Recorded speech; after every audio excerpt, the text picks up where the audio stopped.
hello, and welcome to episode 599 of the podcast devoted to the classic and sometimes not so classic genre cinema of yesteryear.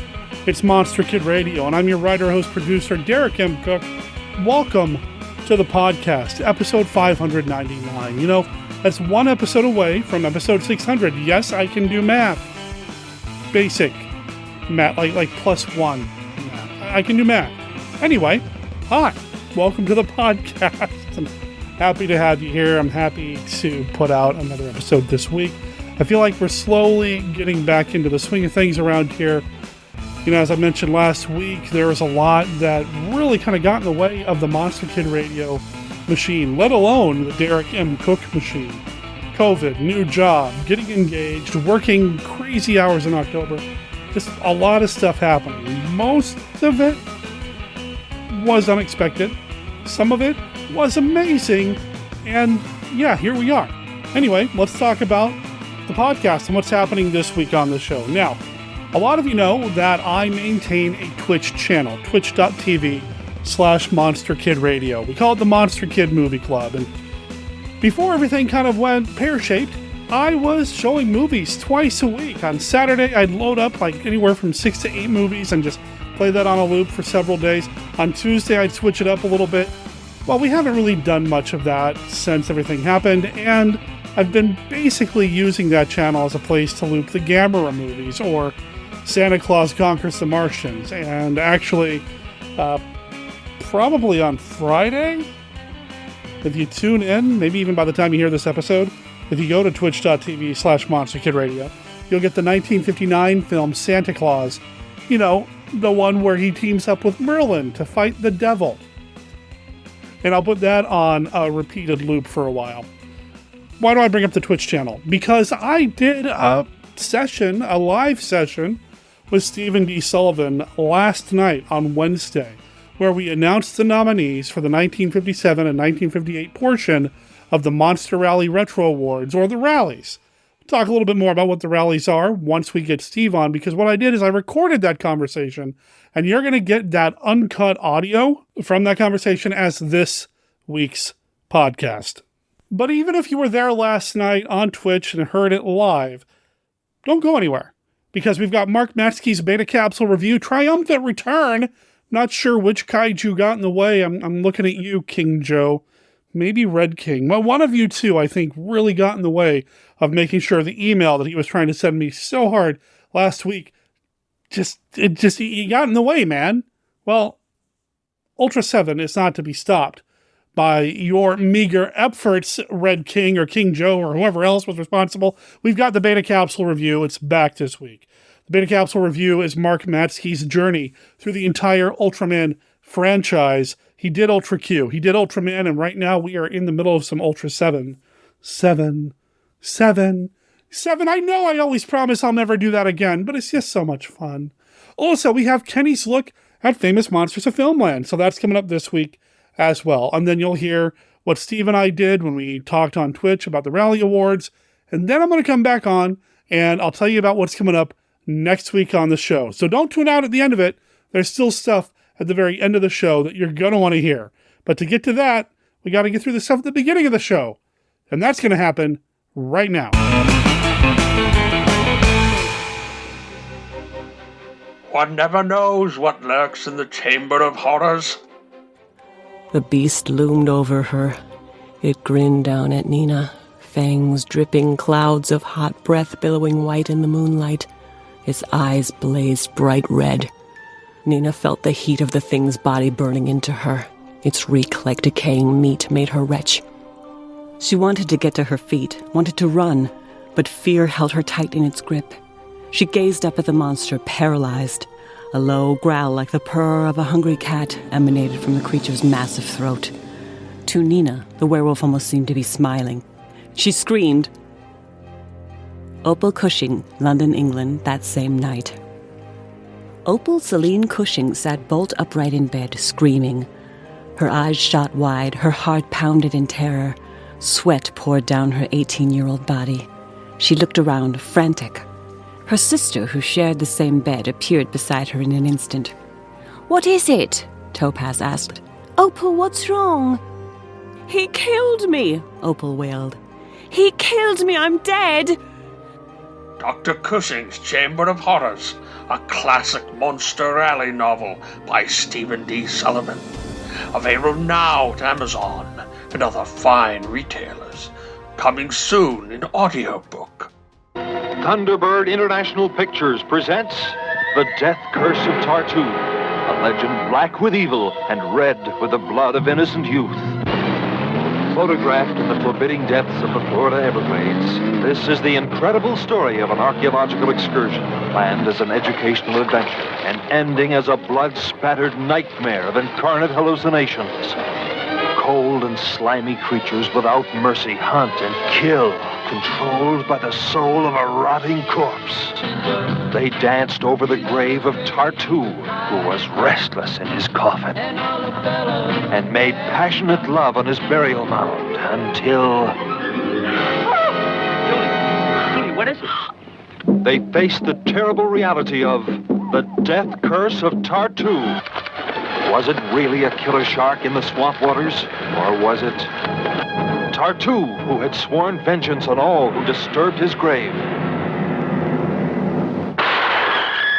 If we sit here and wait, it's only a matter of time until Tartu will destroy us all.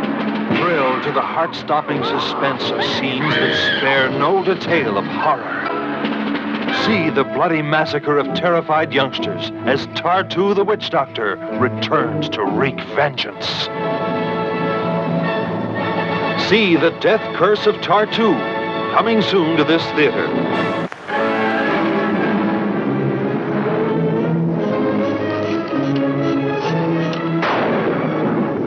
What is it? I don't know. Ejected from unexplored secret stratus, this giant, harder-than-steel piston disgorges strange creatures, inundating our world, twisting the emotions of women, distorting our men.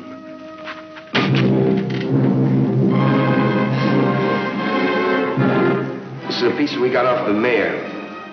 Reflex action like a snake. Cut a snake in half and the two pieces go off in different directions. These things take over a man's mind. He becomes a robot? A machine taking orders? Join the hunt for the hiding place of terror. Find the breeding place of these globs of destruction.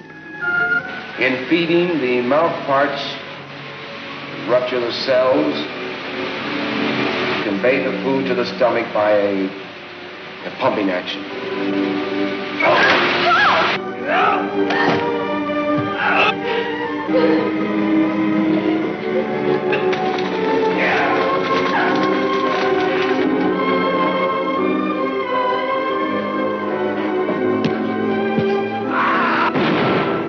It's an adventure that'll burst your blood vessels with suspense.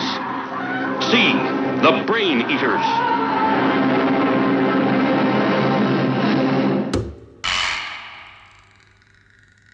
Live from the Land of Light in Nebula M78, home of the mighty Ultra Heroes, it's Monster Kid Radio's Beta Capsule Review.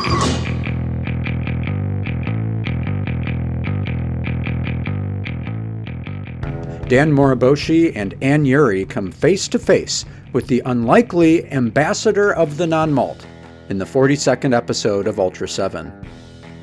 While vacationing at the beach, a young boy asks Ann to communicate the danger of undersea development to the Ultra Guard, but she doesn't understand why he asks her to do this.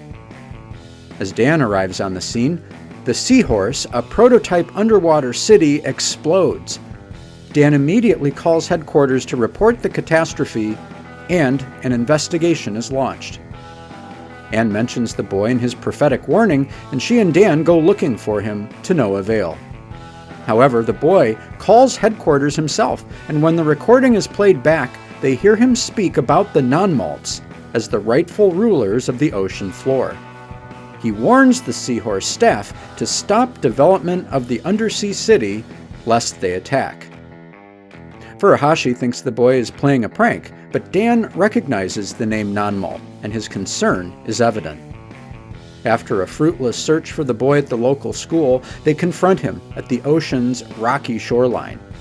The boy, whose name is Shinichi, claims that the non-malt are the original civilization of Earth, driven to the bottom of the sea by early humans. He then abruptly disappears beneath the waves. Meanwhile, the Ultra Hawk 1 scrambles to combat a large octopus-like monster that has attacked a fishing boat. The guardsmen assume it has something to do with the non-malts, a suspicion confirmed by another phone call from Shinichi, who threatens a dramatic escalation in hostilities by use of nuclear submarine. Ambassador of the Non-Malt is top-tier Ultra 7, showcasing all the best aspects of the show converging at once. If you like avant-garde Ultra 7, you'll love this episode, beginning with the shot of Anne's head resting on top of a sandy beach. If you like to be teased about the nature of Anne and Dan's relationship, you'll get plenty of material here. In fact, they're virtually inseparable in this episode. Monster action? Check. Huge explosions? Check. Ultraman alumni cameo? Check. Masaharu Nihei, the Science Patrol's Ide, appears as an ill-fated member of the underwater base. Incredibly weighty sub-theme about the nature of warfare and violence? Check. Episode 42 asks some pretty staggering questions for a kid's show. And a haunting note of the supernatural? Check. Like I said, Ambassador of the Non-Malt has it all. For Monster Kid Radio's Beta Capsule Review, this is Mark Matzke reporting.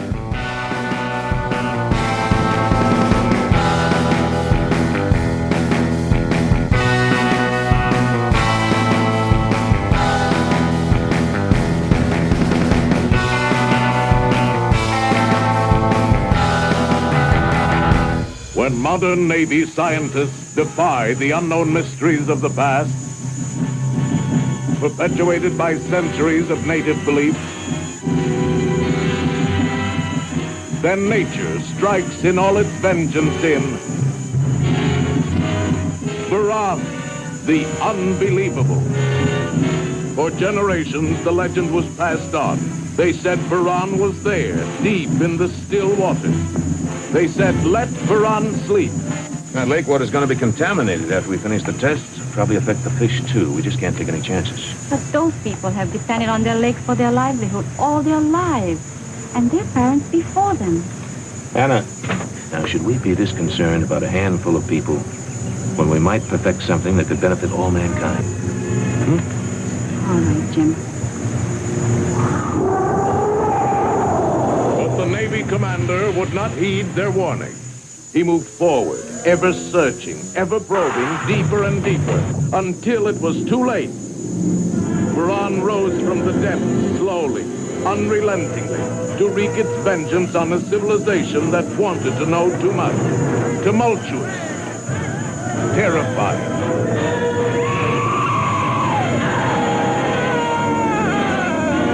So awesome it will shock you to the core. Buran, the unbelievable. Suddenly, a man dies at the controls of a train. Suddenly, a car swerves to destruction.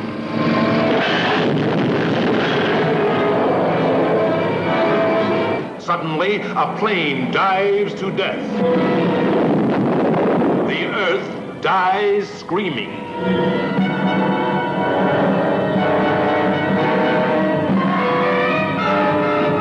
Suddenly, death descends on the four corners of the earth, and only a handful of human beings survive to live in fear, powerless to combat an unknown terror.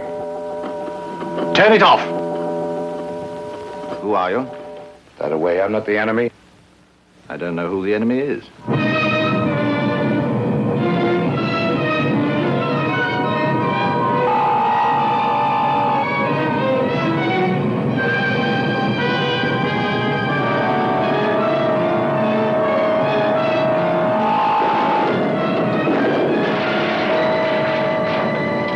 The earth dies screaming, and the robots take over. Starring Willard Parker, Virginia Field, price.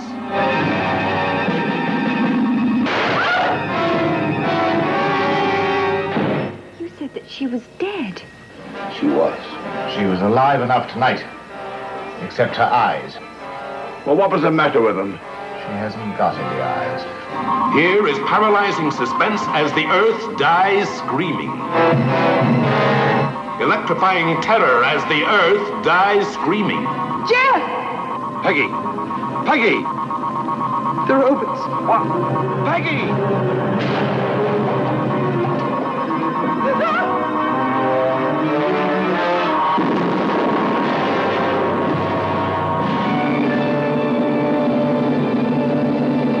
Hello there, Monster Kid Radio heads. This is Kenny with a look at Famous Monsters of Filmland.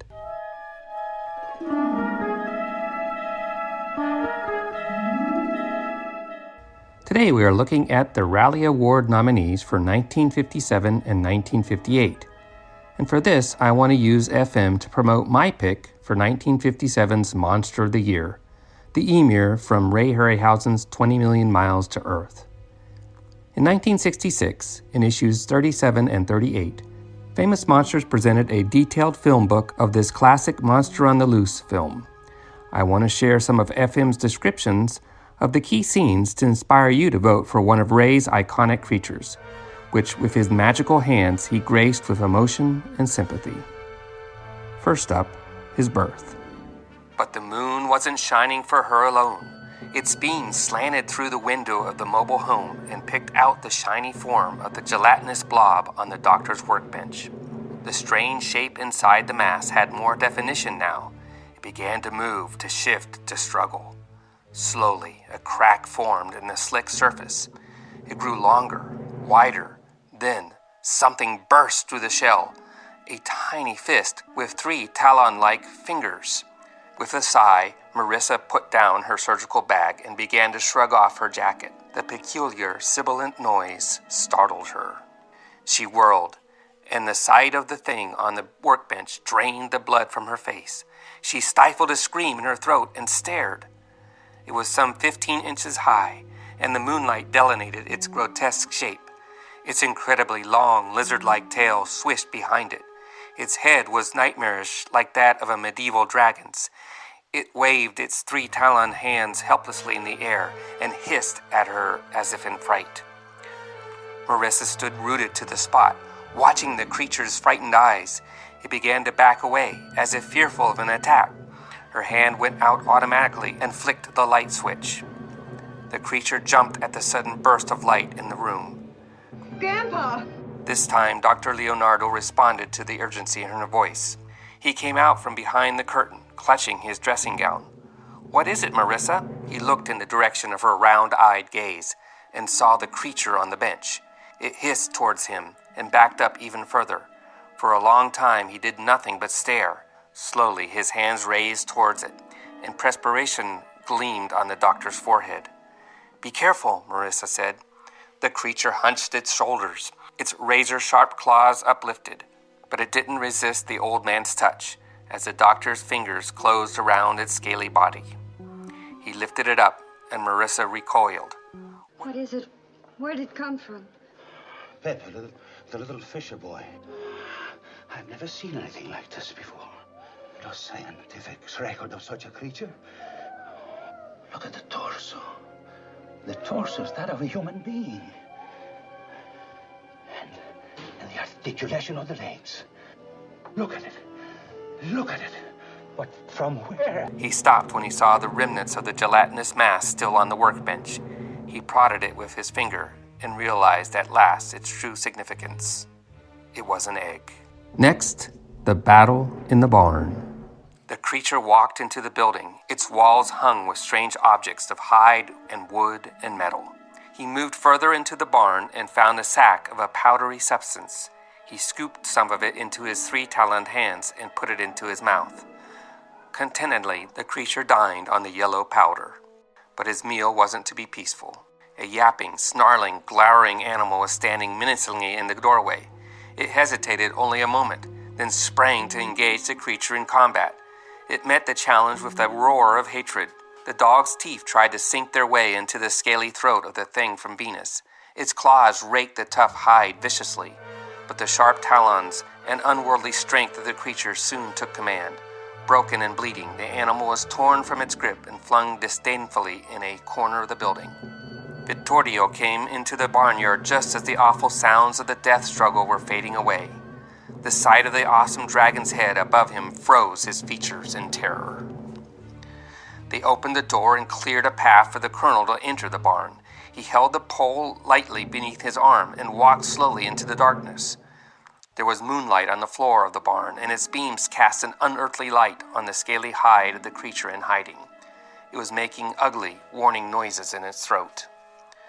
Calder stopped in front of the beast and lifted the pole into the air. The creature snarled. Calder reached out and prodded him slightly. A 3-taloned hand slapped out, and the colonel retreated quickly. Then he shoved the pole forward again, and once more the creature flailed at it. He raised the pole again. The creature leaped. Calder backed away hastily, stumbled on some slippery substance on the floor of the barn. He recovered just in time to keep the pole between the infuriated thing from Venus and himself. It moved swiftly to the right and to the left, its claws raking out in an effort to grasp the tantalizing pole. The sounds in the creature's throat were awful to hear. It roared and grumbled and slashed out helplessly. But slowly the pole was pushing it back to the building where the wooden prison awaited the beast. "Now!" Calder shouted. Dr. Uhl sprang forward to ready the gate, to slam it shut before the creature could bolt away. But his action came a second too late. "Look out!" Calder cried. Vittorio, crazed with fright, threw himself toward the wall of the barn. His fingers closed around the handle of a pitchfork, and he waved it in defense. The creature came after him, and Calder cursed at the farmer's interference. "Put that thing down," he barked. The distraction was all that the beast from Venus needed. With a swoop of its strong right arm, it swept the pole out of the colonel's hand and turned to flee. The old farmer, hate and loathing in his eyes, was raising the pitchfork high above his head, and with a shrill cry he drove it deep into the back of the creature. The creature emitted a yell of torment, a cry of the damned. He shook his scaly body until the piercing tines of the fork were loosened, and the implement thudded to the floor of the barn. Then his taloned hands reached out in rage and grasped Vittorio. Its powerful arms closed around the old farmer, and they rolled together to the ground. Calder raised the shovel over his head and beat at the scaly figure with all the strength in his arms. Nothing seemed to injure it, but the attack diverted the creature enough to cause him to release his death grip on the old man's throat. He snarled and whirled upon Calder. The colonel raised the shovel again, and the creature lashed out. Then the creature turned once more to the mutilated old man on the floor, and the commissario fired. The commissario swore loudly, "He is the devil himself! Bullets have no effect. He cannot be killed." The creature left the old man and snarled defiantly at the men and their weapons. Calder had a gun in his hand now, too, and he fired point blank at the scaly beast. "Outside!" he shouted. "Try and lock him in the barn." They reached the entrance and slammed the barn doors closed just as the creature was upon them. "It's impossible," Dr. Uhl said shakily. "Bullets can't kill the thing. Bob, maybe nothing can." "Hold the doors," the commissario shouted to the officers. The doors of the barn creaked and bulged with the creature's efforts to escape. Then, suddenly, there was no pressure. "Around the side," Calder yelled. They went at a trot to the other side of the barn, in the direction of a splintering sound. The hole torn in the rotted wood was big enough to permit the escape of a creature twice the size of the beast from the far-off planet of Venus. And finally, the heart-rending end of the emir. But the creature was displaying a skill and tenacity they never knew it possessed. Despite the time-worn smoothness of the concrete, despite the height of the wall, it put out its claws and gripped the old stones. It clung desperately and began to move upwards. Before another bazooka missile could be launched, it had scaled the wall and was hoisting itself over. But this time, the escape route wasn't clear. Outside the amphitheater, a ring of weapons were waiting the beast from Venus, ready to fire. "There it is," McIntosh cried, as the ugly dragon's head appeared over the rim of the arena. Contino waved his arm frantically at the tank commander behind him. The tank turret began to revolve, aiming the long nose of the cannon towards the awesome head. The shell exploded out of the mouth, heading dead aim for the creature on the Colosseum wall. The creature was hit.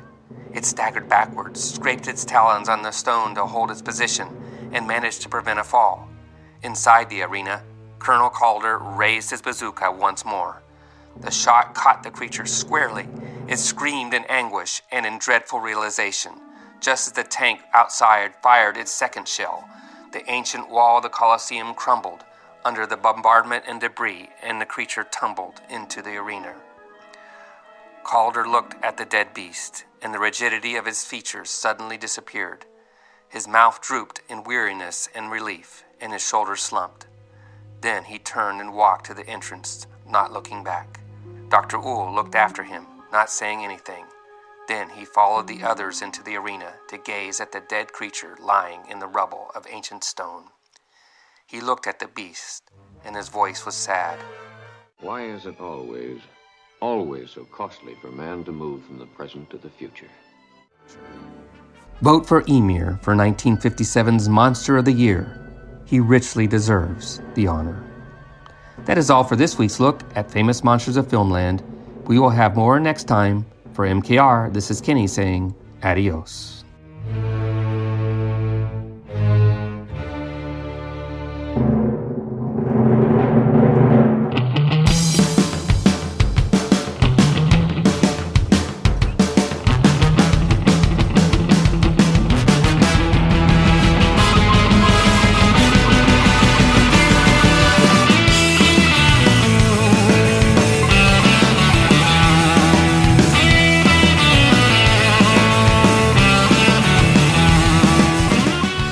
Try talking a little bit. Hopefully people can hear us. Can you hear us if you're in the chat? Give me a shout out.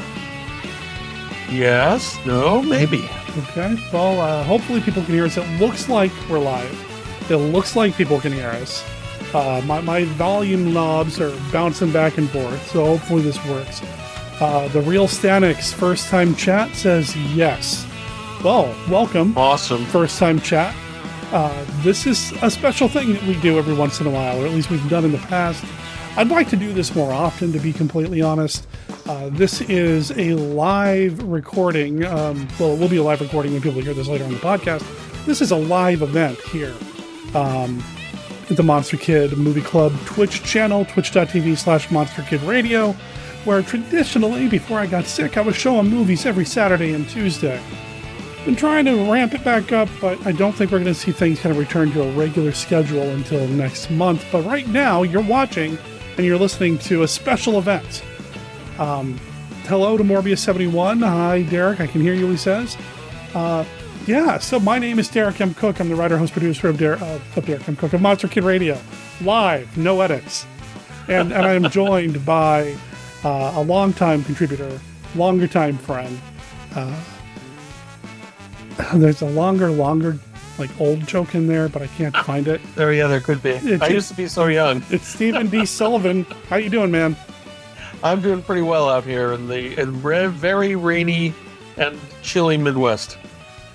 Yeah, it is a little chilly here. No precipitation today. But I was talking to someone from Seattle the other day, and it sounded like we've switched weather, where you guys are cold and maybe snowy, and here it is gray and rainy, and has been for like a week. So we haven't had, like, there was a little bit of snow last week, but it wasn't enough to, like, stick. It wasn't, sticking. There's been rumors that there may be some snow in this area later this week. My fingers and tentacles are crossed that if it does happen, it's not that bad. I work from home these days, so it's not like I have to go out in it, but I still don't like driving out in it, so when I do go outside. So, yeah, but we'll see. We'll see how it goes. Right. We like a white Christmas out here, and we're really used to driving in this kind of, and snow is in some ways easier to drive in than rain once you know what you're doing. But the driving rain, it seems to, even more than snow and ice, suck all the heat out of this part of the house. I'm not sure why, but that's okay. So we have heat. We won't keep you too long. We don't need you getting too cold, man. We got to keep you warm and limber and writing and writing. What are you writing these days, man? What am I writing these days? No, I'm finishing up a secret project with my old friend Jeff D. I am waiting to hear back on the Naschy werewolf novel from Paul Naschy's son, which I'm hoping to hear back from around the end of the year. So maybe early next year we can get that out. And I've got two Tales of the Blue Kingdoms collections of my short stories that I thought were ready to come out, but I'm using a new publishing program with it, and an app in that program went crazy, and now I have to recheck the entire body of the copy. So it's a little slower than I hoped it would be. If people want to follow you writing-wise, it's stsullivan.com, correct? Yep. Yeah, that's the fastest way to get there. I'm going to try to do something live on the fly here. I wonder if this will work. Are people seeing you? Are they seeing me? Or are they seeing both of us? Split screen. Oh, awesome. Split screen. I'm going to move our pictures down a little bit because I just put your website address underneath your name, stsullivan.com. Ooh, cool. There we go. I wonder, what should I put under my name? So now it looks empty. I got to put something under my name here. You should put your monster novels name under you, which Mark Temple below you. What is the website address for that? Oh yeah, it's tinyurl.com/Mark Temple. There you go.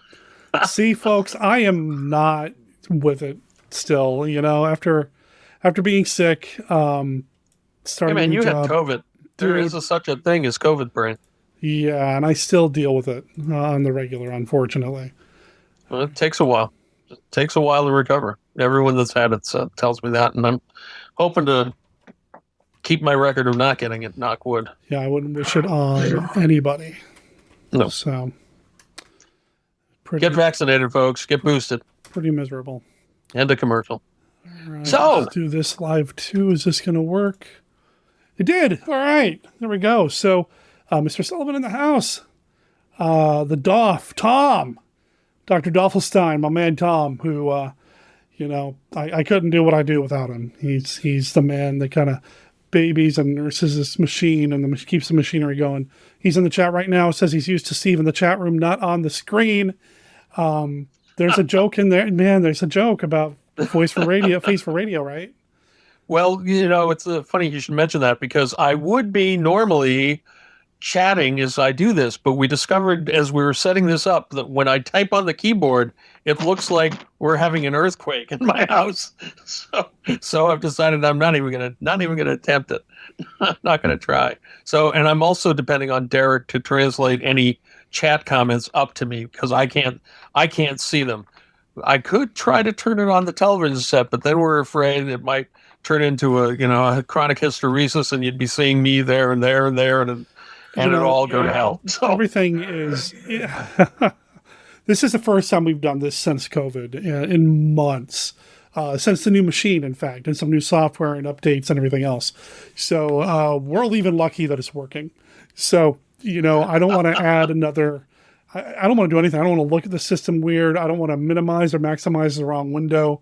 I don't even want to touch a USB cable. It doesn't matter that the TV's on an entirely different circuit. It's still running off my live streaming in the house, and it's like working now. And nope, not going to mess with it. Exactly, we're working here. Exactly. So, and we'll talk a little bit more with Steve about what he's got coming up and everything. stsullivan.com, of course. Go check that out. When you're done watching this or listening to this, since this is going to be this week's podcast episode as well. Now, even though you're watching this now and you're hearing it, I'm not going to edit anything. If you listen to the podcast, you're going to get Mark Matzke's Beta Capsule review, which is coming back. We had some technical issues with the tubes and the way the internet was working. His email wasn't coming through to me for whatever reason. I still blame a kaiju, probably Red King. And we've got Kenny's look at Famous Monsters of Filmland in the podcast as well. And that, of course, is at monsterkidradio.net. Subscribe in your favorite podcatcher or wherever it is you download podcasts. I don't know how any of that works anymore. I have 4 or 5 different podcatchers I use these days. So, yeah. And anyway. Sometimes I listen to them on apps on the television now. Yeah, yeah. So many different ways to listen to podcasts. So please check that out. Tom says, don't touch anything. I don't want to put pants on. I'm assuming that's in reference to if there's a problem, he would have to come out here to fix it. So there you go. No touchy. No touchy. No. Hands off.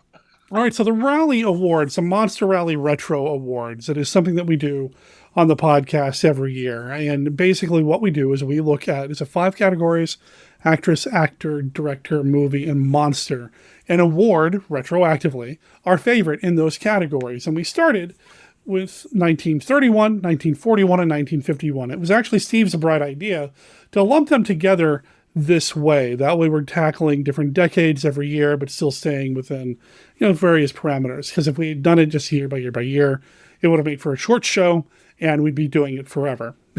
Right. We did not think too far ahead, though, or maybe we did and we just kind of forgot. I don't remember. COVID brain. 1937 and 1938 and 1947 and 48 were rough years.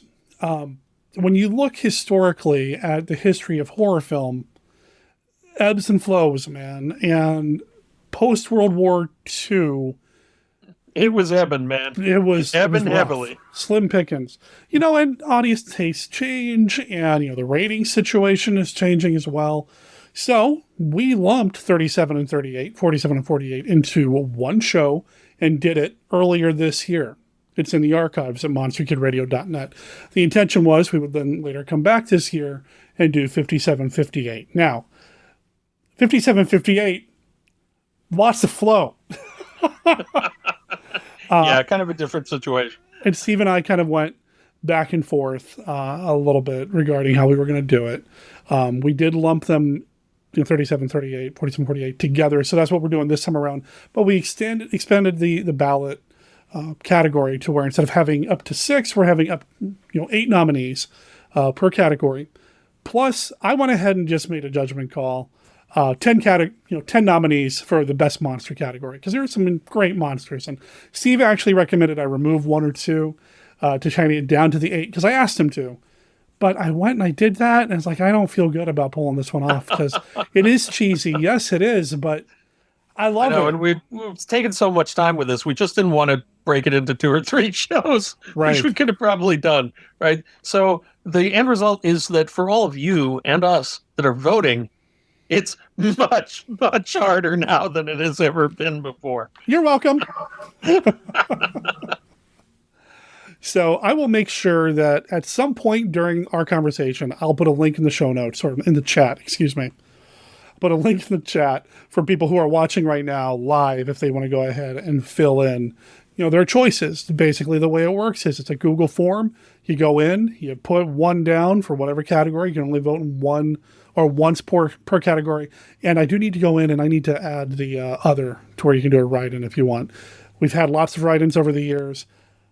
Statistically, no write-in has ever won, but, with all the choices you have for 57, 58, I don't know what you're going to want to write in. Yeah. If you want to add more to that, you're insane. A couple of caveats, just to kind of lay down how we're doing things. If the movie was released in multiple parts of the world, including the U.S., we're using the U.S. title. That'll come up with The Crawling Eye, for example. If the movie, like some movies in Japan, some kaiju films, were released in Japan under one title and then re-released in the U.S. with significant changes, like Gojira versus Godzilla King of the Monsters, or even Gamera. Or Varan, I may make the decision, because it's my show, that it qualifies for both years. So we have had Gojira and Godzilla King of the Monsters nominated. I bring it up because you can probably guess one of these situations is going to happen. We have a movie that came out in 1957 in Japan that got re-released in the U.S. with significant changes in the 60s. So, in that case, just keep in mind that the nominee is for the Japanese release versus whatever. Does that make sense? Did I overly complicate it? No, I think it's straightforward. Ask the chat, see what they say. Yeah, I mean, if the chat has any questions along the way or any comments along the way, I'd love to see them. I'll read them out here, and Steve and I can address them. So, and listeners to the podcast who are listening to this after the fact, this is the fun you're missing out on. The live chat, the interaction, the back and forth, and the flubs. But you know what? I'm leaving the flubs in. This is going straight through. I have a question. My question is, it's entirely personal. Is the Stanex that's in the chat room, is that actually Stan Brown, the cartoonist and writer? I know. I don't know. It's the real Oh, he says that's me. Thought it might be. Awesome. Hey, fan. I haven't seen you for 3 or 4 days.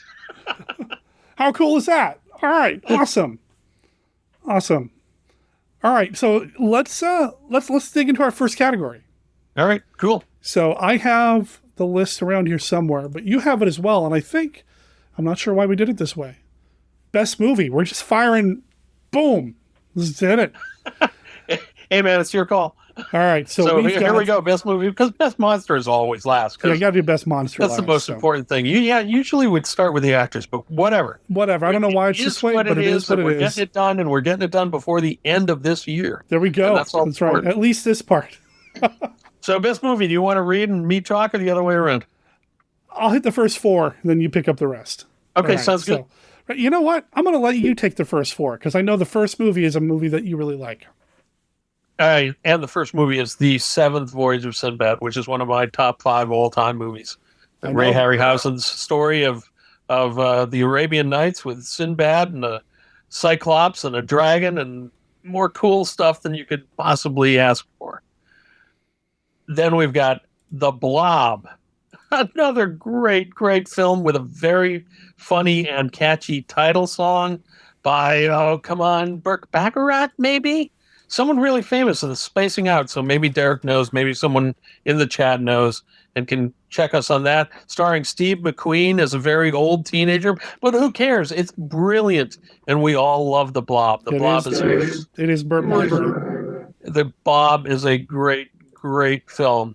Then we have, you guys, who are you going to vote for? We've got The Curse of Frankenstein, the first of the Hammer Frankenstein films with Peter Cushing as Dr. Frankenstein and Christopher Lee himself as the monster. Do we need to say a lot more about that? No, it started Hammer down the road for the next dozen years, man. Not the first Hammer film, but it's really what had them stake their territory with the Gothic horror. And oh, wow, so good. And I'm excited that we now get to start adding a bunch of Hammer stuff to the proceedings here. Right, yeah. And next up, we've got another one because we've combined years. We got the combined years. We also have The Horror of Dracula, known in England as Dracula, starring the one and only Christopher Lee as the Count, which he played, 8, 10 times, something like that. And this is the first one. And Peter Cushing is Van Helsing. Right. Have we died and gone to monster heaven or what? It's amazing. It's a great film, and even has Michael Gough in it. It's these two films, Curse of Frankenstein and Horror of Dracula, they point the arrow in which Hammer horror would go for the next, until the end of Hammer horror in the 70s. They're amazing films, and how can you choose between those two? Never mind that they're competing against Sinbad and The Blob so far, but there's 4 more on this list that Derek's going to bring up too. Exactly. So before I do that, the Real Stanex says, "Hi, Sully. Nice to meet you, Derek. Nice to meet you, sir." And staked their territory, as it were. And yes, I did do that on purpose. All right. I meant to pick up that thing, and then I forgot. The remaining 4 nominees for Best Movie. It, The Terror from Beyond Space. Yeah, some people might say the alien looks a little silly. The mask didn't really fit, but I personally really love this movie. And if you watch this and then watch Alien and don't see a lot of similarities, I don't know what movies you're watching. Yeah, clearly you're not paying close attention if you don't see the relationship between it, The Terror from Beyond Space, and Alien. And I love that monster suit. I think it probably would have been better if Ray Crash Corrigan's chin had actually fit and didn't end up having to be the tongue of the monster sticking out. But still, it's well lit, and you can't really tell that they had to goof with the suit to make it fit. Right. It's an iconic movie, and you're going to see people do stuff inside a spaceship that you should never do in a spaceship in that film. Good point. Also, for Best Movie, this is actually a personal favorite of mine. It's Lovecraftian in the best of ways. It's got an incredible monster. It's the Monolith Monsters. If you haven't seen the Monolith Monsters, it's Universal, so you know it's quality, right? It's got that production value. It's got some great direction. The monsters are unlike anything Universal was doing at the time. It is so good.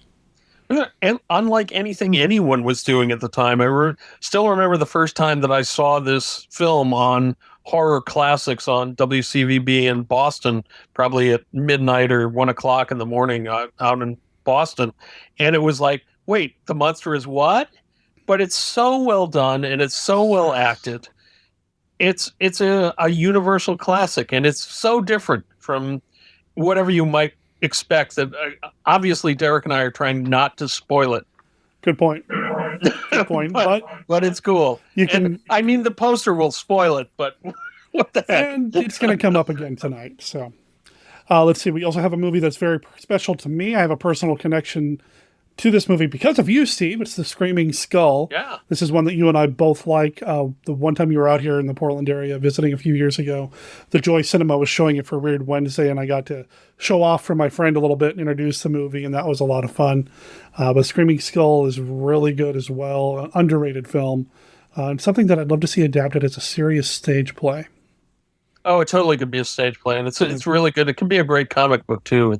It touches a lot of familiar ground, but it doesn't Scooby out on it. So it's, to coin a phrase, not to spoil the spoilers, but it has real supernatural stuff in it, and I always like that in a movie.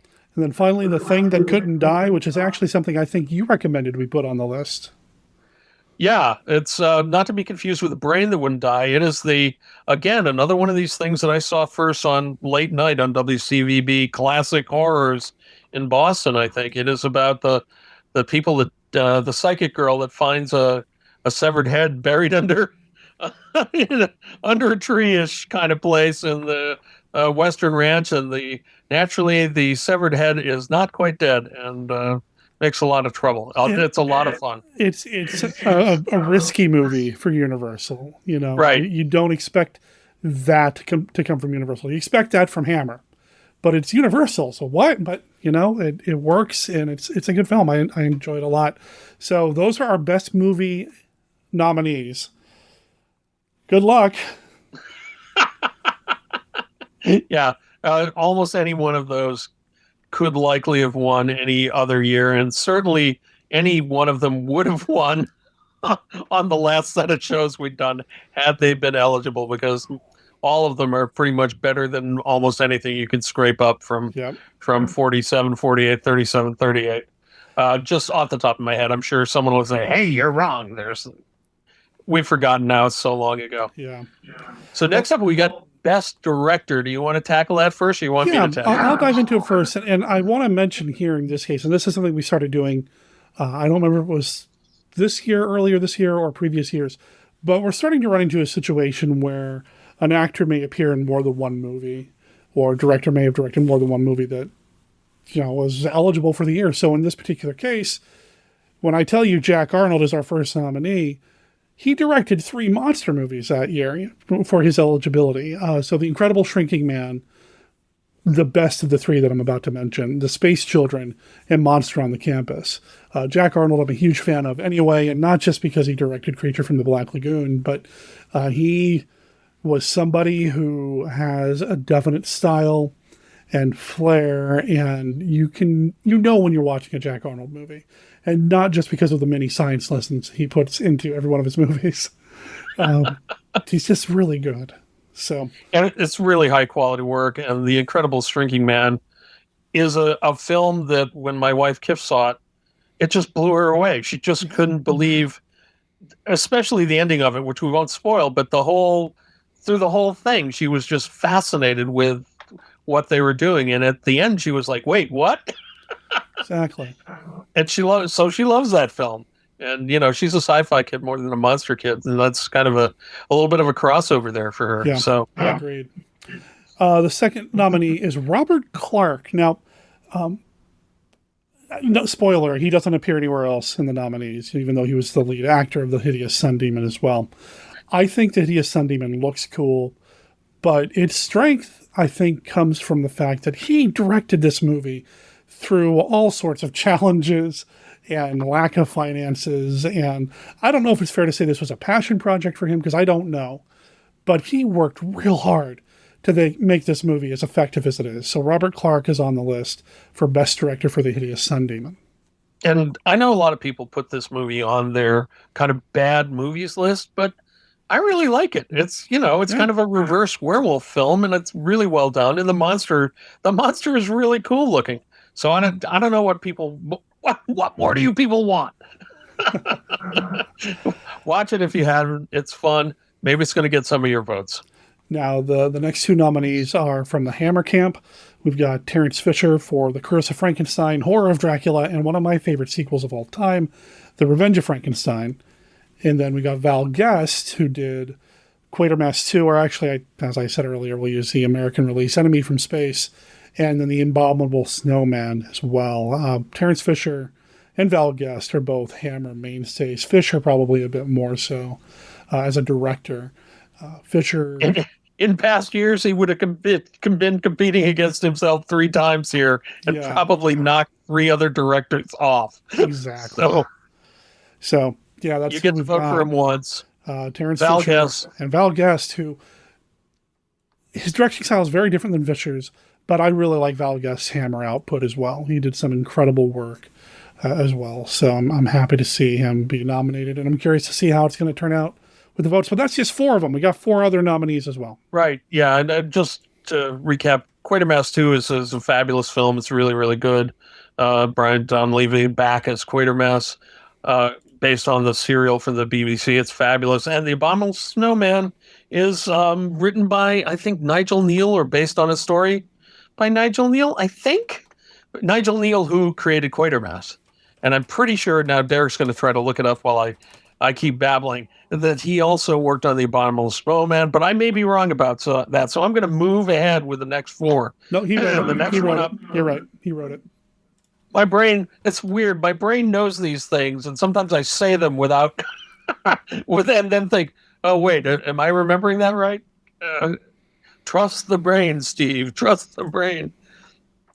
So the next in our list is Ishiro Honda, the great Ishiro Honda, for The Mysterians, The H-Man, and Varan, known in the U.S. as Varan the Unbelievable 4 years later, or thereabouts. So the great Japanese monster movie director. What more can we say about him? Godzilla. What more?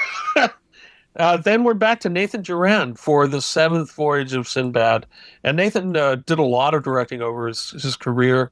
And I think if I remember right, he is somehow related to one of the people that regularly appears in our chat room. He's like a great uncle or something to one of our our regular viewers, listeners. That's true. That's true. The Seventh Voyage of Sinbad is, well, it's a Ray Harryhausen masterpiece. So it's end-to-end good. Then we've got Kurt Newman for The Fly. And this is not the Jeff Goldblum version of The Fly. This is the original David Hedison, Vincent Price version of The Fly, which is a film that scared the willies out of me when I was a kid. We were at my aunt's house staying over late one night, and my cousin or somebody who had this on in the living room, my brother and I snuck downstairs to see what they were watching. And at that point, there was a big reveal that I won't spoil. And we went screaming back upstairs because it's horrifying. Great film, a great monster, great scares. Finally, we have John Sherwood, the dark horse again here for The Amazing Monolith Monsters, which Derek and I both love. Yeah, it's definitely, I rate films from 1 to 5 stars on my site. And if it's 3 stars or above, it's good. 3 stars is kind of I like this, I'll watch it again rating. 2 stars is like, you might like this, you might not. 4 stars are films that I really, really like. And Monolith Monsters is definitely a 4-star film. I want to pipe in here real quick, and this is on me because I'm the one that put the ballot together. Nathan Duran directed a lot in 57, 58. So not only was he responsible for The Seventh Voyage of Sinbad, but 20 Million Miles to Earth, The Deadly Mantis, Attack of the 50-Foot Woman, and the brain from Planet Eros. So, boy, if you could get all that onto the ballot, that'd be great. I'm working on it right now.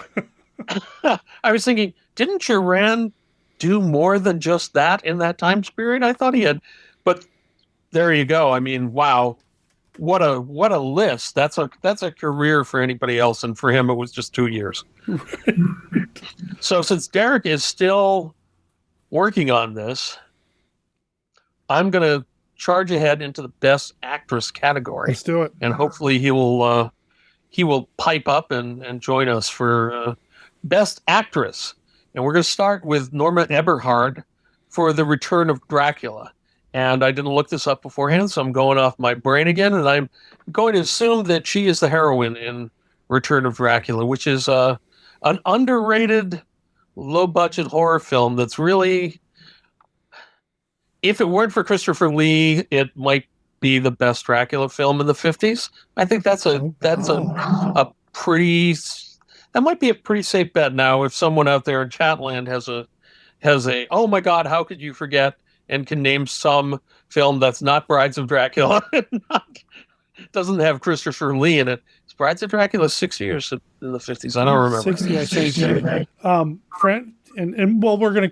I don't know if I left him on the ballot or not, to be honest. But yeah, it's a great Dracula, and I love The Return of Dracula for a number of different reasons.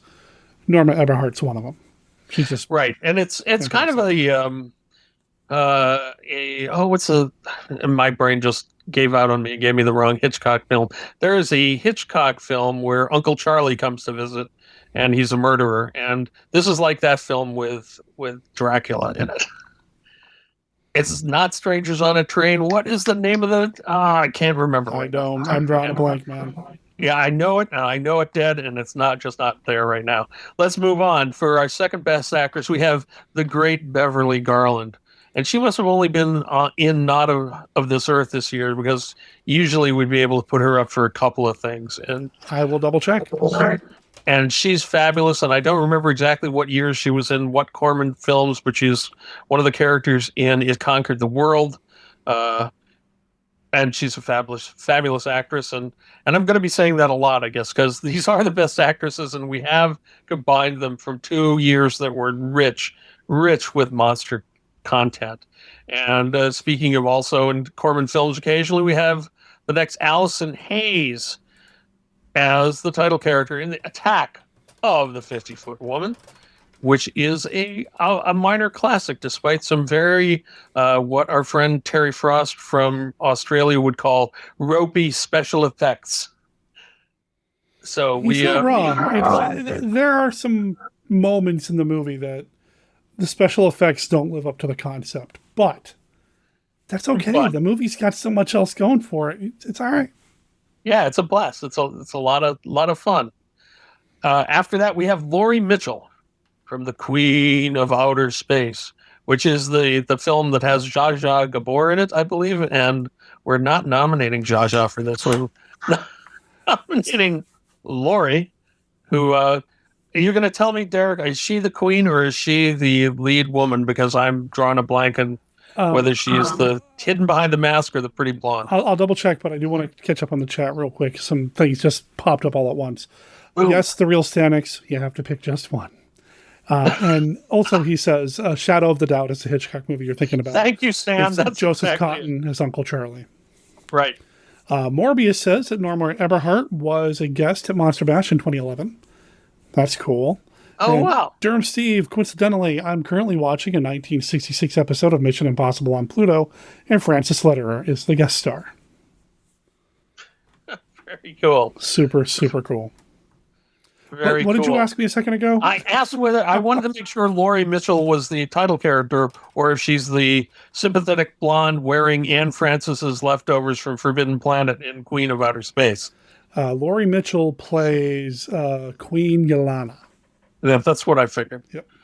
That's what I thought. So for those of you that don't know, it's like, what is Steve talking about? If you watch Queen of Outer Space, it was done after Forbidden Planet, and they decided they would use a lot, and I mean like all of the costumes from Forbidden Planet, so they didn't have to make their own, you know? I mean, that's the way it works. Yeah. Back in the days. You had the costumes, you had the set left over. God knows that Hammer shot plenty of castles using the one castle they really had. So this was something that happened. So with Laurie Mitchell as the Queen of Outer Space, I'm going to hand over the rest of the best actresses to Derek. Kim Parker from Fiend Without a Face. She is the female lead in that one. Fiend Without a Face, fantastic film, wonderful movie. All the moving parts of that movie are incredible, and Kim Parker's one of them, and she just stands out in that movie. She, of course, is on the movie poster as well, and she's fantastic. So, Kim Parker. She is, and that's a great film, and it's another one of those films that people say this is a bad movie, but they're not really paying attention. I don't know those people. Because if it were a bad movie, would it have a Criterion Collection release and be unavailable any other way? The answer is no. Criterion doesn't release bad movies. Let's see. Chat from Morbius 71. Laurie Mitchell was a guest at Monster Bash in 2014. Very cool. All these people that have been way more Monster Bashes than you and me, Derek, and I'm so jealous. I do want to get back to it someday. Yes, someday this pandemic will end, and I will be financially for me, it's a thing. But you know what? Well, that's a whole one of the both, man. Next on the list, Randy Stewart from The Incredible Shrinking Man. She has such a heartbreaking arc in that film because of the things that are happening to her husband, and then how she copes with it, and the things that she's dealing with around her as she's coping with it. It's just, she's got a lot on her shoulders in that movie, and she performs so well. Yeah, and they've got she and Grant Williams have a really wonderful relationship as a couple at the beginning of the film, and you really kind of get to like them as a couple before suddenly weird radioactivity turns him into the title character, the Incredible Shrinking Man, and suddenly Richard Matheson is giving us all sorts of undercurrents of male-female relationships and sexuality and other kind of things that people deal with in relationships, and doing it in such a way that I don't think the censors in the 50s ever even noticed. Yeah, that's true. Clever man, that Matheson. We love him. Also, we have Allison Hayes as guest, or our co-star, I guess, from Attack of the 50-Foot Woman, the amazing Yvette Vickers, who is also incredible in this. It's hard for me when I'm putting the ballot together to pick different people from the same film, because I worry sometimes it's going to cancel each other out. But Yvette Vickers plays such a different character than Allison Hayes in Attack of the 50-Foot Woman. She had to be represented on here. Yeah, and she's the homewrecker in the story, and yet at the same time, you kind of sympathize with her too. She's not a character that you're out and out going to hate in the film, and that's a lot of that is because of the talent of Yvette Vickers and her playing the character. P.S. Laurie Mitchell was also at Monster Bash in 2007. Kershaw. In a nice way. That's cool. I appreciate that. And then finally, Peggy Weber from The Screaming Skull, who really has to carry that movie, and just so good. And she does. Her she's descent fabulous. into whatever it is she's dealing with is just phenomenal. Yeah, her battling mental illness coming into the movie, and then through the movie, and what is it real? Is it not real? What's going on with her? She's terrific. Somewhere, maybe it was on it couldn't have been on the disc. Somewhere I saw recently her talking about working on the movie and the challenges that it was, and she was really interesting in her talk about what was going on in the Screaming Skull, and them saying, hey, no one will ever see this underwear scene after this one, after this year, and like, well, yeah, no. Welcome to the DVD era. Everyone's going to see you in your underwear forever. Anyway, she's great, and it's a low-budget film that Derek and I both love. So speaking of being seen in your underwear, Steve, what have you been up to? Let's dive into. Let's go ahead and dive into Best Actor. Then I want to take a short break before we get into the monsters. And I want to start because it's my man. Top of the list. The Dead Elvi, some of the greatest poets of our age, of any age, will tell you that this man rules. Agar rules. John Agar rules. It's John Agar, the daughter of Dr. Jekyll, the brain from Planet Arrows, an Attack of the Puppet People. John Agar is the man. I was able to show Revenge of the Creature to my fiance Beth a little bit ago, and I don't know what her thoughts of Agar were. I don't know where she comes down on that. She had a good time watching the movie, but John Agar, he's the man. That's the he's a great leading man for all these films, and a great maniac and brain from Planet Horus, and certainly worthy of being on this list. If we did a Hall of Fame, he'd be on there. And heck, when I first launched Monster Kid Radio, I had that slogan, where Karloff is king and Lugosi still lives and John Agar rules. He was one of the patron saints of the podcast. So yep, for sure. Next on the list here on the ballot is Dana Andrews. I listed it as both Curse of the Demon and Night of the Demon because honestly, I get the titles mixed up. Me too. I can't remember which one was the American release. Which is the American one? Which is the British? I can't remember. The bottom line is they both were released on both sides of the ocean within the eligibility period for this ballot. So whatever you want to call it, Dana Andrews is there. And I prefer the British release. I think Steve... I do too. Oh, you do? Okay. Yep. I like the longer version. The longer version is better. And we always have to remember, Dana Andrews says prunes gave us the runes. And that's this film from the Rocky Horror Picture Show. Yeah. Yeah. You knew that, right? You know what? I did this on last week's episode of the podcast. Hot take here, maybe. I don't like Rocky Horror Picture Show. I think it's overrated. So I don't really... Yeah, I don't... The references sometimes... Wrong about that, but that's right okay. over my head. Dana, and whether you like Rocky Horror or not, Dana Andrews is awesome in this, and there are a lot of legends about, he had a drinking problem. There are a lot of legends about that, but it doesn't matter because he is great in this film. Yeah. Really, really great. Top flight. I can't imagine it being done better. Yeah, true. Next up, Whit Bissell playing an incredible mad scientist, and I was a teen... Hold on a second. Yes. Hold on one moment. One of my home devices started talking at me, and I was afraid it was going to start playing some music that I didn't want to have go out on the stream. Anyway, where was I? Whit Bissell. I was a teenage werewolf. I was a teenage Frankenstein. Back-to-back performances, playing mad scientists. I don't know if it was a wise career choice to do that, but I mean, who am I to say now? Whit Bissell said so much after the fact. Anyway. He's great, and he was also a monster on the campus. I don't think it hurt him. And he's such a fiend in I Was a Teenage Werewolf. It's just one of the buzziest mad scientists of all time, I think. I'm supposed to be helping this boy, but I really want to see what it's like if he turns into a werewolf. Nice guy. Super, yeah. At least in Teenage Frankenstein, he's a little bit more straightforward about being a villain. But he's fantastic, and I love him in everything I've seen him in. And then the fourth name on the list, Peter Cushing. Who's that? What else can you say? Peter Cushing and his amazing cheekbones in The Abominable Snowman, The Curse of Frankenstein, Horror of Dracula, and The Revenge of Frankenstein during the eligibility period here.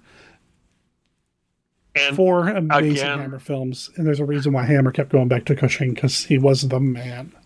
Right. Yeah, no, he was Hammer in a lot of ways. Even as much as Christopher Lee was, the two of those guys, they were Hammer. And just, again, this is one of those categories where in past years, we might have had 4 nominations for Peter Cushing to fight against himself, and then one other person would have snuck in, right? So it's an amazing run. Some of my favorite Cushing characterizations of all. Great work as usual. And speaking of great work as usual, we have the king, Boris Karloff, who was in Voodoo Island, Frankenstein, 1970, and Corridors of Blood. A really interesting mix of films, right? With a wide range of roles for Boris, from a kindly land developer to a mad scientist to a Jekyll and Hyde type, which was played with very little makeup and a lot of acting on Boris's part in Corridors of Blood. That's my memory of it. What do you think, Derek? Oh, I agree, and it's one of the reasons why I wanted to make sure he was on the ballot because, and this is no disrespect, but 3 of the 4 films that Cushing did were all the gothic horror films, right? Running around basically the same sets, right? Right. Karloff is doing these 3 different movies that have totally different vibes. It just shows off his versatility and his ability to just really create some amazing characters in very short periods of time. I really love Frankenstein 1970. I know it's not one of your favorites, but I think you and I can both agree that Karloff is pretty fantastic in it. Yeah, Karloff's great. That's one of those movies where I see the things it could have done rather than the things it did. Sure. So I have trouble enjoying it. But Karloff is great. Karloff is always great. You never see a bad Cushing performance, and you never see a bad Karloff performance. And another guy you never see a bad performance from is our next nominee, Christopher Lee, the great Sir Christopher, for Curse of Frankenstein, Horror of Dracula, and Corridors of Blood, which I don't even remember what he plays in off the top of my head. Oh wait, is he a grave robber? I think maybe. Body Snatcher, I believe. Yeah, but the difference between the Curse of Frankenstein, an iconic portrayal of the monster, and Dracula. When you say Dracula, if you don't think of Bela Lugosi, chances are you think of Christopher Lee. And there's a really good reason for that. It's an amazing piece of work, even in the film after the one nominated here, where he doesn't say anything. He literally doesn't speak. And yet that is one of my favorite Dracula films of all time, Dracula, Prince of Darkness. But here it's Horror of Dracula. So Lee and Cushing and Karloff, you all get in the corner and fight it out. And probably Christopher Lee's going to win because he was here to special services in World War II. But that aside, great battles. You don't think Forrest Tucker?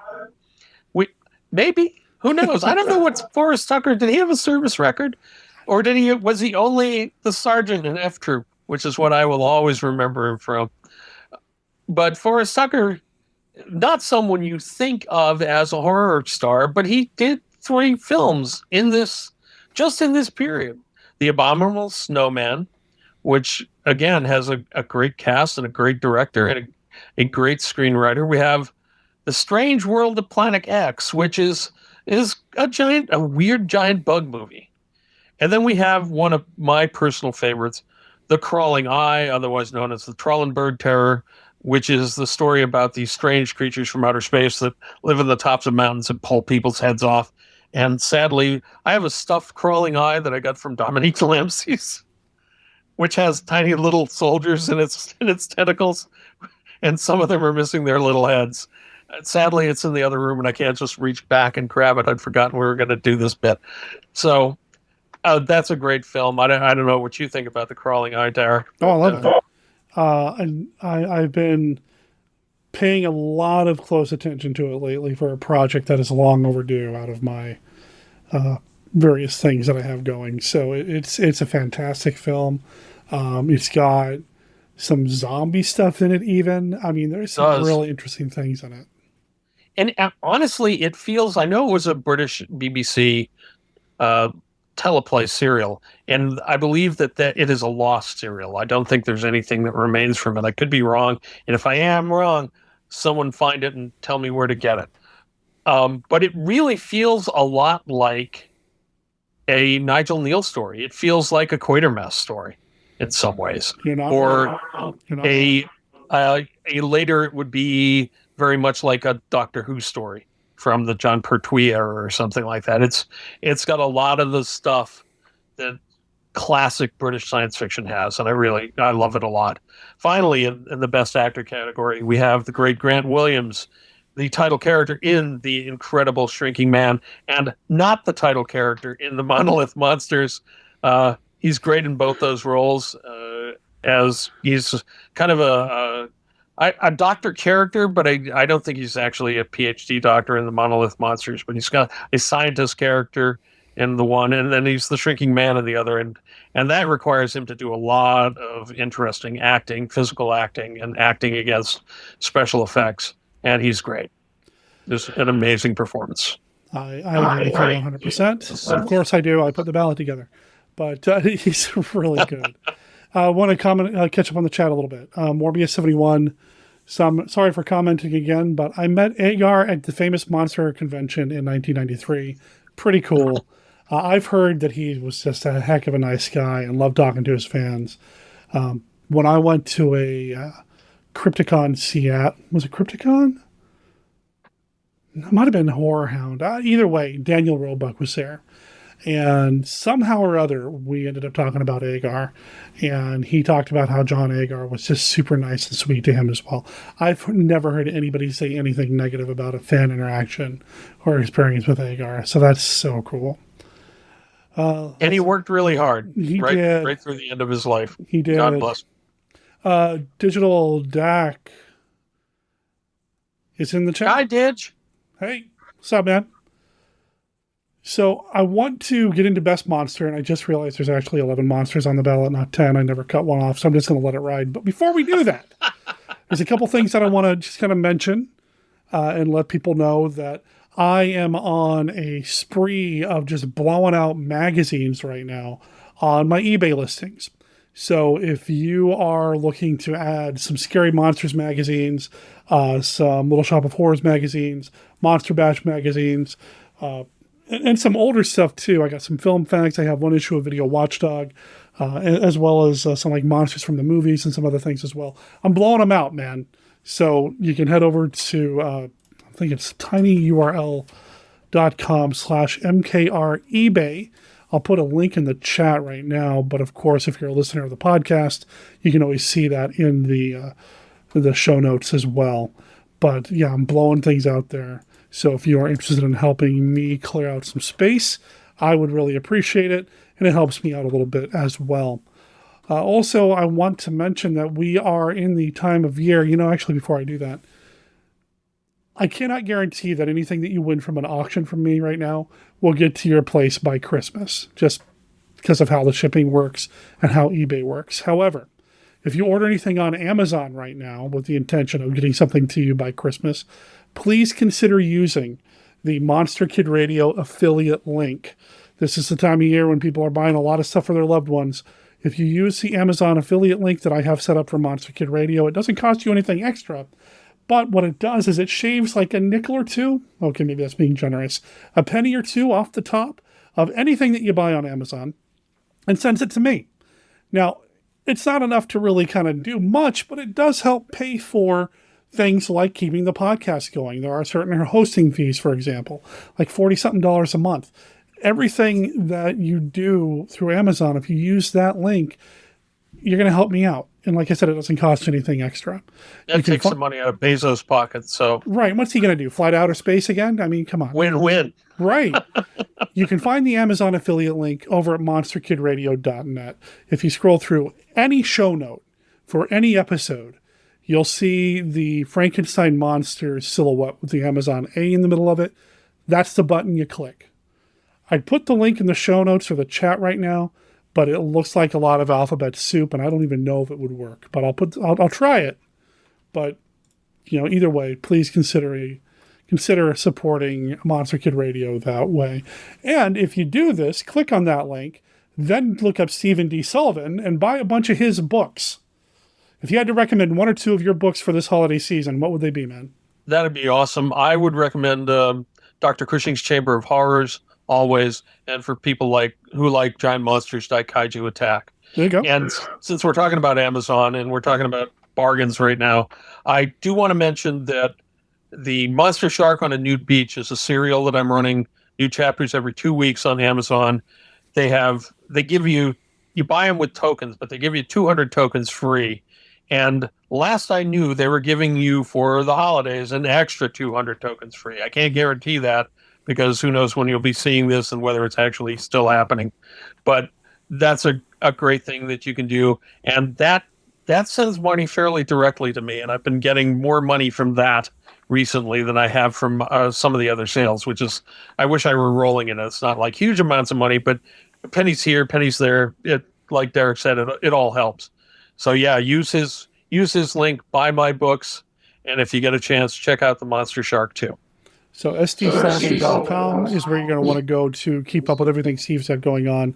I'm assuming there's a list of his books. His bibliography is there as well. So check it all out. I mean, he's a monster kid. He's one of us. He writes for people like us. I don't know if he sits down and says to himself, I wonder what Derek would like to read this time around. But he does do it. So... And directly on Monster Shark, you can see that on my site on buffbeach.com. That's buff as in a play on Muscle Beach, and also buff as in having no clothes on because it's a nude beach thing.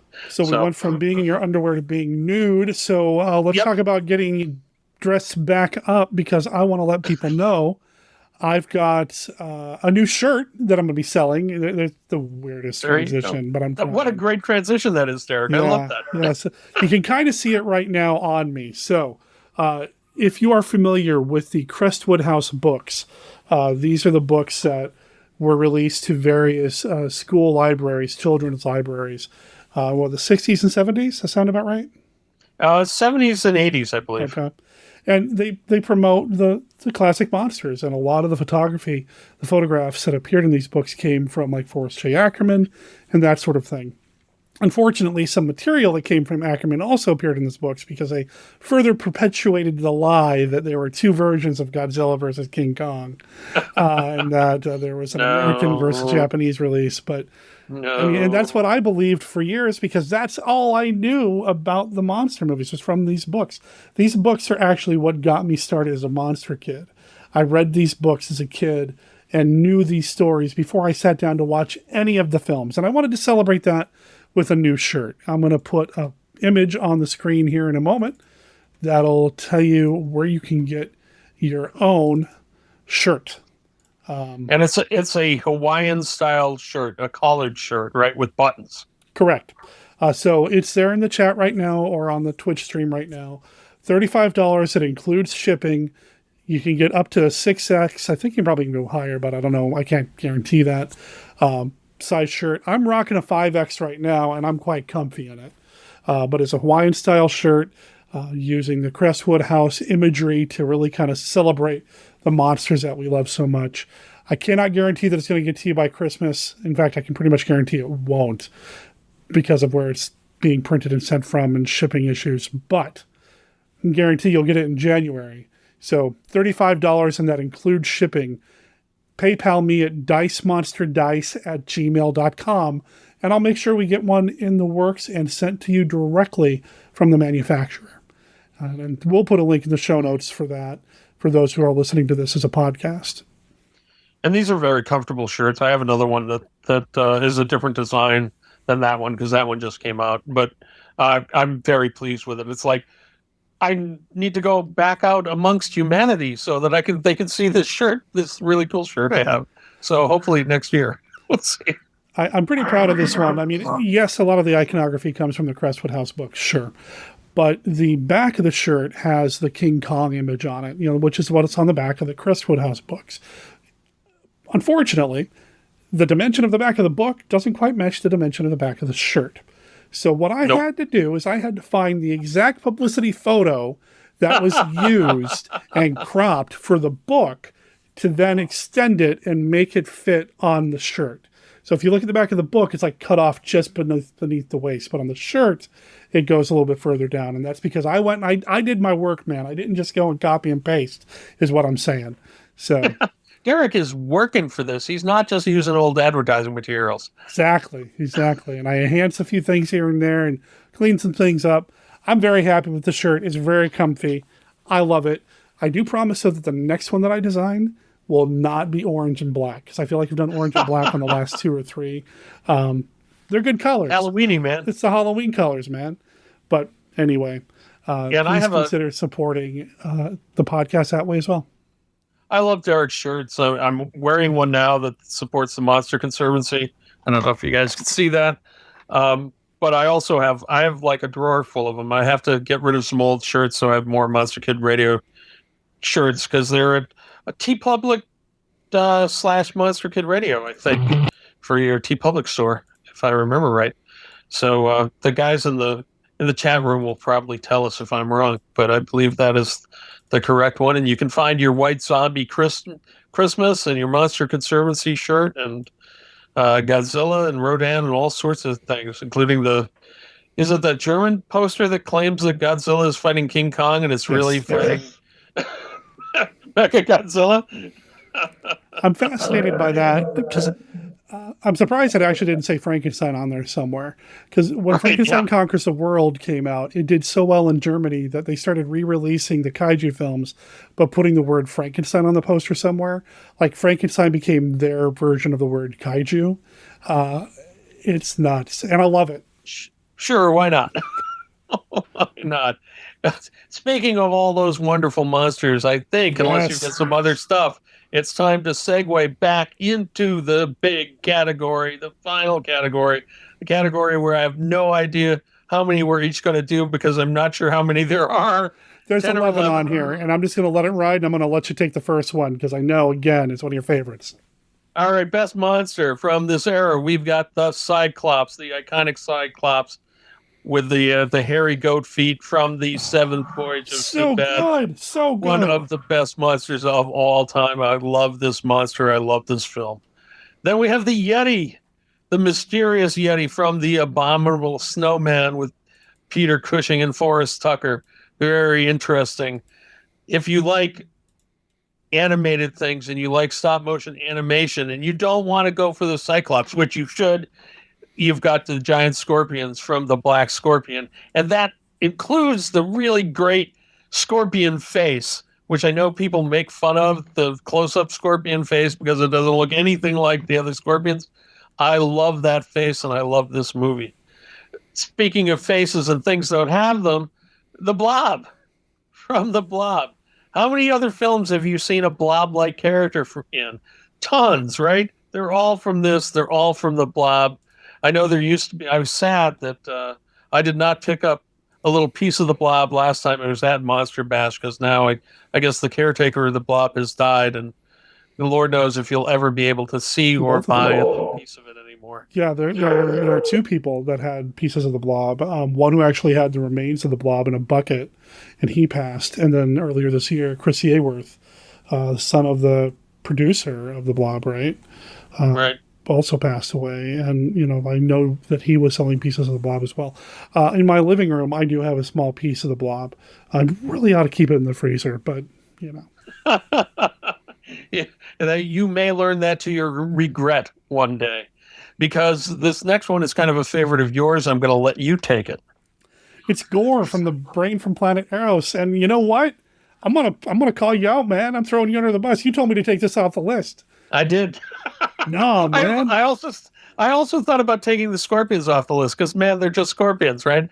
You said get it down to 8. I was like, okay, I'll be ruthless, and I said take Gore off the list. No, Gore is fantastic. I love the Brain from Planet Eros.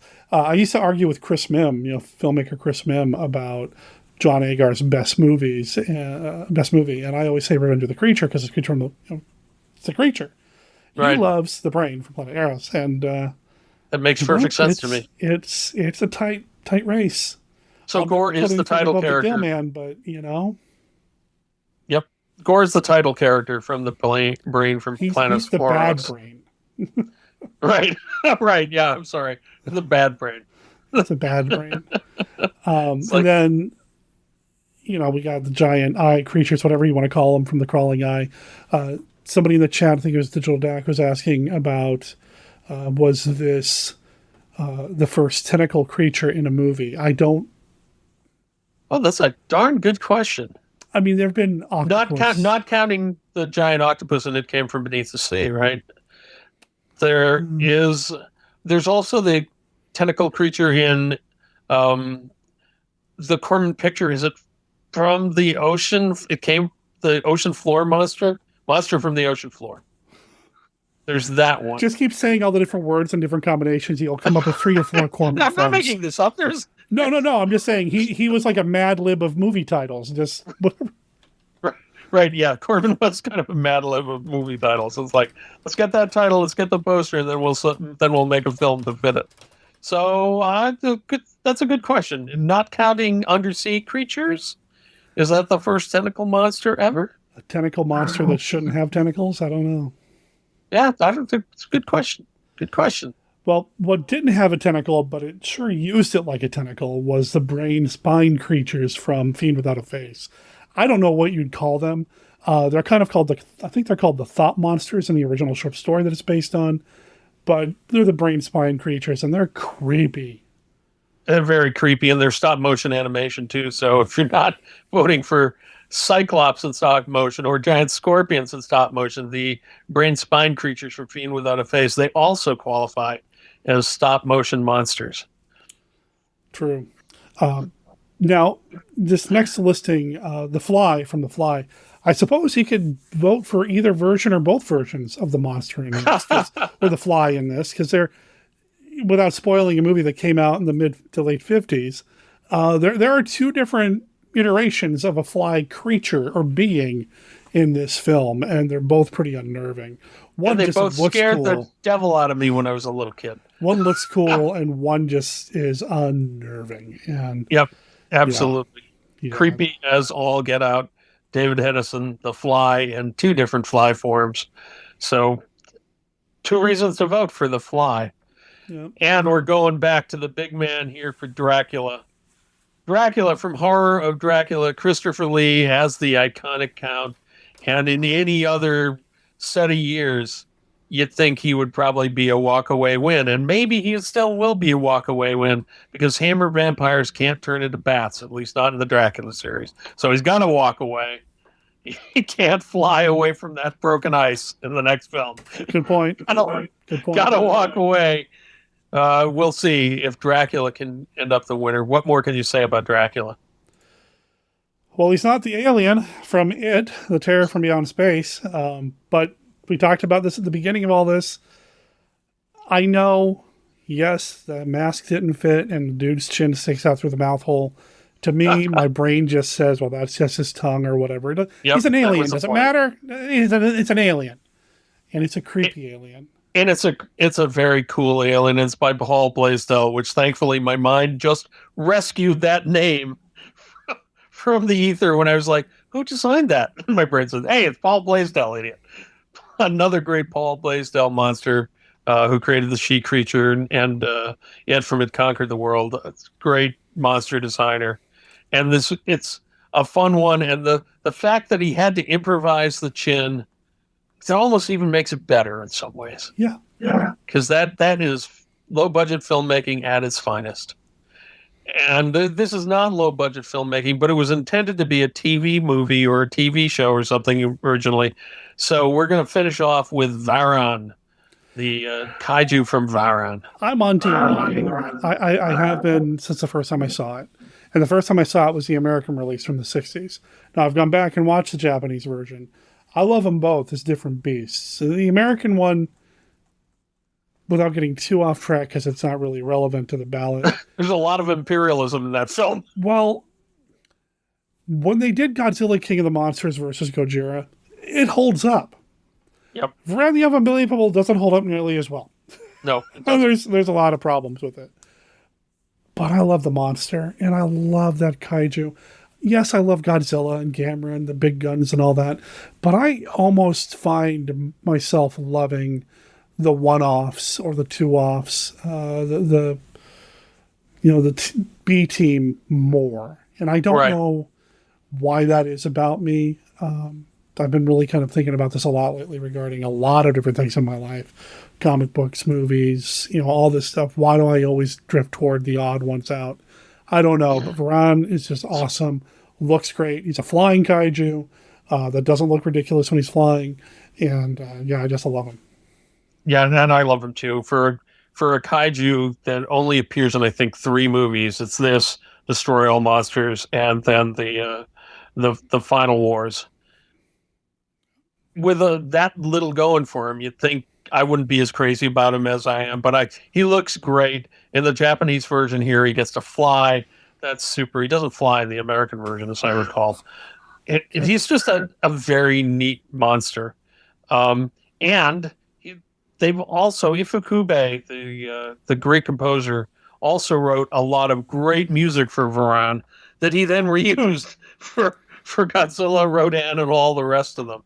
So there's a lot of stuff going for Varan, as well as the fact that he just looks really cool. All right, so let's see here. A couple of comments from Morbius71. The Scorpion model from the Black Scorpion was at Monster Bash in 2004. It was not. You're making this up, Morbius. That's awesome. Let's see. Somebody did bring up what I think about Asian zombie movies. Stay tuned. I'm revisiting the zombie subgenre in 2023, so stay tuned. I just bought a Asian zombie movie double feature. Is it like Train to Busan and the Peninsula or something like that? They're very recent, and I haven't had a chance to watch them yet. And I was like, "Well, this looks really cool.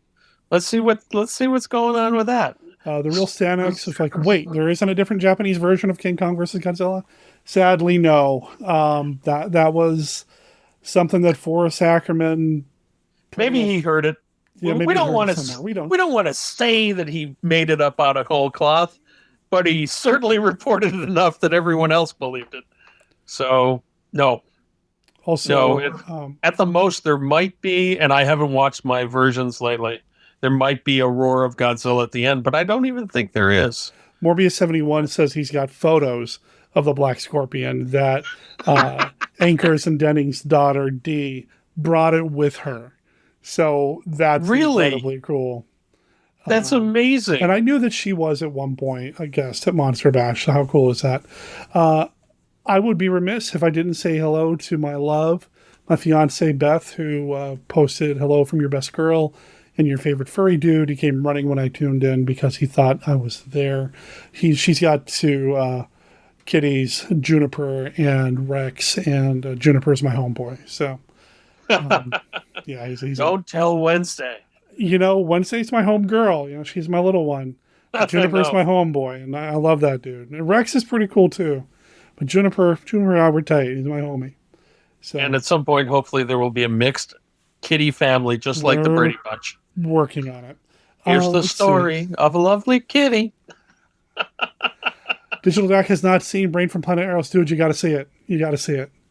Let's see. Malachi 17. Monster from Roger Corman's Day the World Ended.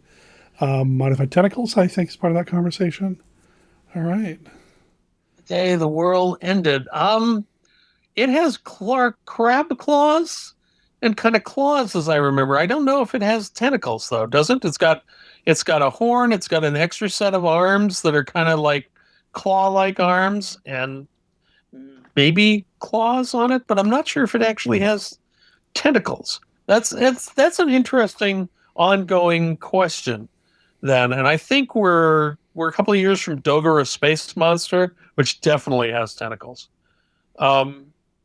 And lives in the clouds rather than in the sea. But I don't know. I'm curious about this now that that's been brought up. We'll have to do a deep dive of tentacles, which, yeah. Let's see. I did post a link to the rally ballot in the chat.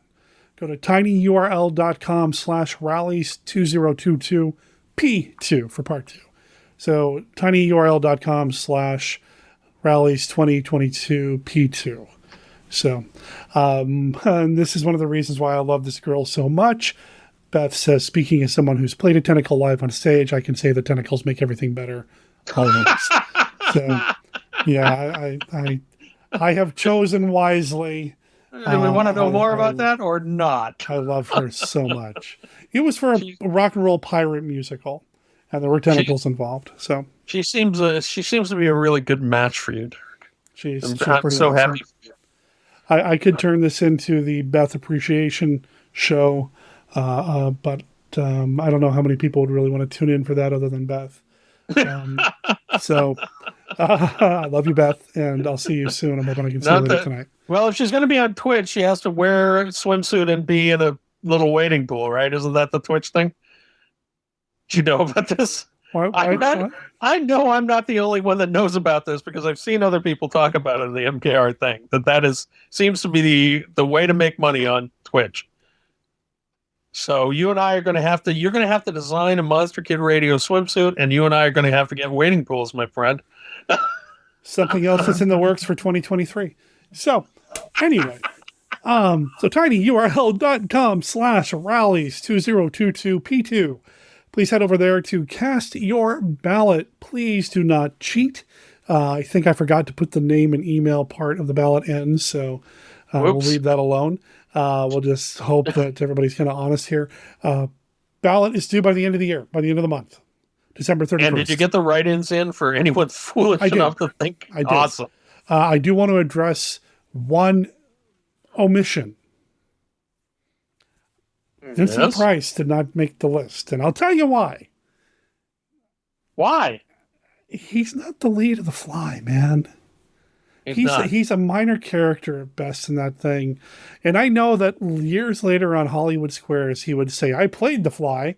Dude, you lied, man. No, you didn't. I love you, man, but come on, man. Well, that was in the Two of Us song that he does with Karloff, too. It was, I was Frankenstein and I was the Fly. And neither of them, Boris wasn't Frankenstein and Vincent wasn't the Fly. Well, Boris was in Frankenstein 1970, who is on the ballot. He was, yes, in that one, but not in the way that people think. Not when they think. But if you want to put Vincent Price down for Best Actor, feel free to fill in the right end. Absolutely. So, when we do Return of the Fly, I think we can guarantee Vincent Price will make an appearance. He's a much bigger part of that film. Yep, absolutely. Yeah, I can't wait to see what happens when we start pitting some Hammer films against some Roger Corman stuff. That'll be fun. Right. Well, we're running out of room here in the 1930s, 40s, and 50s. So we've got one more set to do this next year, I think. Yep. And then once we get into, assuming we keep going, and I can't see any reason not to. We'll get into, life willing. Yeah, absolutely. We're going to do the 1960s. We're going to break it down a little differently, and then we'll probably also visit some serials as well, which. I think this is a record. This is the first time we've done a rallies where Steve didn't mention a cereal, or lament that we didn't talk about cereals. So, it will happen in the future. Just stay tuned for that. There will be cereals coming your way. Well, this time it was so crowded, I didn't have to try to pad it out with Zombies from the Stratosphere or whatever other cereals were coming out. I love that. I love it. So I do too. I'm a huge fan of cereals, as everyone knows. So let's go ahead and get this wrapped up. We're going to sign off here shortly. If you're listening to this as a podcast, stay tuned because you'll hear all the outro stuff at the end. If you're watching this live, thank you for being here. And if this recorded the way that I think it did, I'm going to play this recording back on the stream for a little while. I'll put it on a loop and then stay tuned to the stream because this weekend I'm going to start a new loop, the Mexican Santa Claus movie, where Santa Claus teams up with Merlin to go fight the devil and save the pizza. So stay tuned for that. It's a Christmas you can always tradition, put us in man. between just to give people a break. What's that? You put us in between the devil to give people a break. Hey, you're Stephen Tarek again, so you're not watching Santa Claus beat up the devil or the other way around. I wonder, should I do this and then just rotate it between? I don't know. Bottom line, stay tuned. There's going to be some Santa Claus Christmas stuff coming. And then I think after Christmas, we're probably going to do some more loops of Fun in Balloon Land because it's a parade movie and parades and holidays go together.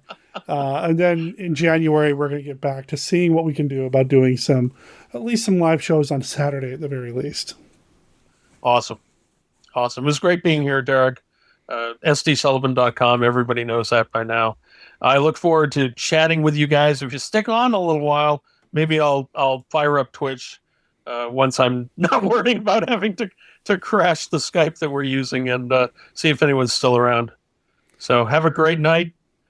Thank you for doing this. I had a great time as always. Have a very happy holiday season, a Merry Christmas, a happy Hanukkah, and Kwanzaa, and anything else I've forgotten, and a very happy New Year. Sounds good. Thanks again for being here, everybody. Thanks for all the new timers who are in the chat. Please stick around if you want to chat with Steve. I'm going to sign off because I need to eat something, and then I need to go see my homeboy Juniper and his mom Beth. I need to go check in with them. So anyway, have a good night, everybody. Thanks for being here. Stephen Derek, signing off. I have no idea what that was, but I'm going to leave it in there. That was like the old Captain Video thing, right? I'm sure.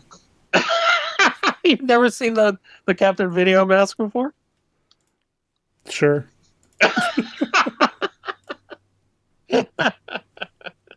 Well, that worked out really well.